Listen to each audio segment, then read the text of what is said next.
વાત કરીએ ચલાલાની તો ચલાલામાં બિયારણની પેઢીનો 45 દિવસ પરવાનો સ્થગિત કરાયો। અમરેલી જિલ્લા નાયબ ખેતી તેમજ નિયામક અને ખેતી વિસ્તરણ ટીમ દ્વારા ધારી તાલુકાના ચલાલા સ્થિત મોહન સીડ્સ નામની પેઢીની આકસ્મિક મુલાકાત લેવામાં આવી હતી।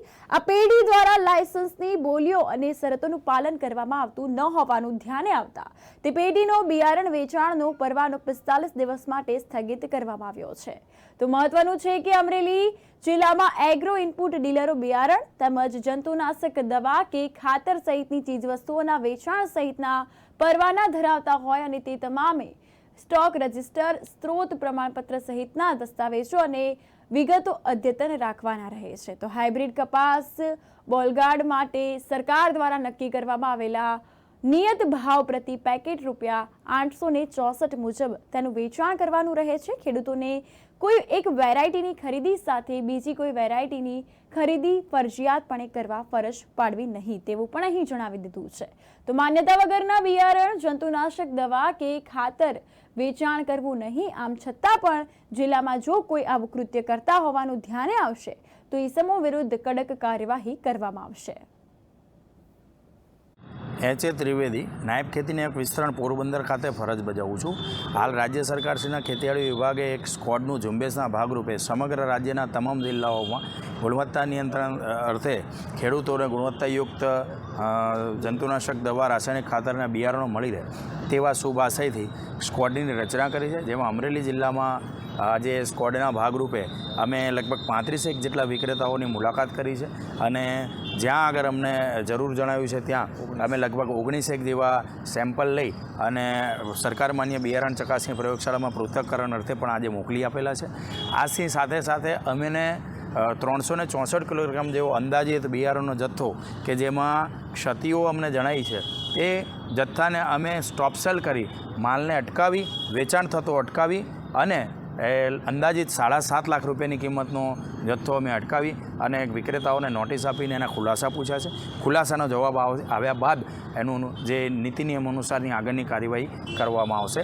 ખેડૂત મિત્રોને મારી વિનંતી છે કે જ્યારે પણ આ બિયારણની સિઝન ચાલુ થઈ છે, ખરીફ સિઝનમાં બિયારણ ખરીદો તો લોટ નંબરવાળું બિયારણ હોય, બોલગાર્ડના માર્કાવાળું બિયારણ હોય, આ પાકા બિલથી બિયારણ ખરીદવાનો આગ્રહ રાખો। સાથોસાથ મિત્રો અધિકૃત વિક્રેતા પાસેથી જ આ બિયારણ ખરીદવાનો રાખો। જો ક્યાંય ગામડે ક્યાંયથી કોઈ એવી રીતે બિયારણ વેચતું હોય તો એની પાસેથી ના લો। આપણી આખી સિઝન છે એ બિયારણ છે, આપણો મૂળભૂત ઘટક છે। અત્યારે આપણી સિઝન આખી બિયારણ ઉપર છે તો એવું કોઈ બિયારણ તમે ના લો જેથી કરીને તમારે આખી સિઝન પસ્તાવાનો વારો આવે। એટલે તમામ ખેડૂત મિત્રોને મારી નમ્ર આગ્રહપૂર્વકની વિનંતી છે કે આ પાકા બિલથી અધિકૃત વિક્રેતા પાસેથી આ બિયારણ ખરીદવાનો આગ્રહ રાખો। વિક્રેતા મિત્રોને પણ મારી વિનંતી છે કે આપણે સાથે રહી અને સૌ સહભાગી થઈ અને તમામ ખેડૂત મિત્રોને ગુણવત્તાયુક્ત ખેતીલાયક ઇનપુટ્સ મળી રહે એ દિશામાં કામ કરીએ અને તમામ ખેડૂત મિત્રોને પણ આ આખી એમની સિઝન સારી જાય એવી હું સફળતા ઈચ્છું છું। ડુપ્લિકેટ બિયારણ જોવા મળે છે ખરું?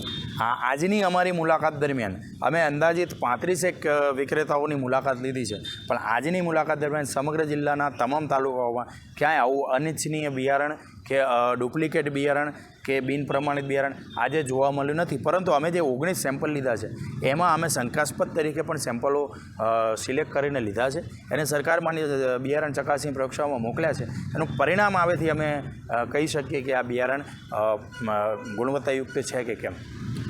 ચલાળા જે બની છે મોહન સીડ્સ નામની દુકાનની અંદર જે ઘટના બની શું છે? જો આ ચલાલામાં મોહન સીડ્સ પેઢીનો જે પરવાનો 45 દિવસ માટે સ્થગિત કરવામાં આવે છે એ ઘટના 19/5/2024ની છે। અમારી અમરેલી જિલ્લાની ગુણવત્તા નિયંત્રણની ટીમને હું અભિનંદન આપું છું કે એ ટીમે પોતાની એ તપાસ દરમિયાન મોહન સીડ્સ ખાતે જે અમારા લાયસન્સની શરતોને બોલીઓ હતી અને આ સૂચનાત્મક મુદ્દાઓના જે શરતો સરકારશ્રીની છે એ સરકારશ્રીની બોલીઓ, સૂચનાઓ અને લાયસન્સની શરતોને બોલીઓનો ભંગ થયો હતો એના આધીન એમને એક નોટિસ પણ આપવામાં આવી હતી। ત્યારબાદ એમનો 45 દિવસનો આ પરવાનો છે એ સ્થગિત કરવામાં આવ્યો છે। આથી આ પેઢી બિયારણ વેચાણ માટે પ્રદર્શિત, વેચાણ માટે સંગ્રહ કે વેચાણ માટે કોઈ પણ પ્રકારની હેરફેર આગામી 45 દિવસ સુધી નહીં કરી શકે તેઓને નોટિસ પણ પાઠવવામાં આવી છે।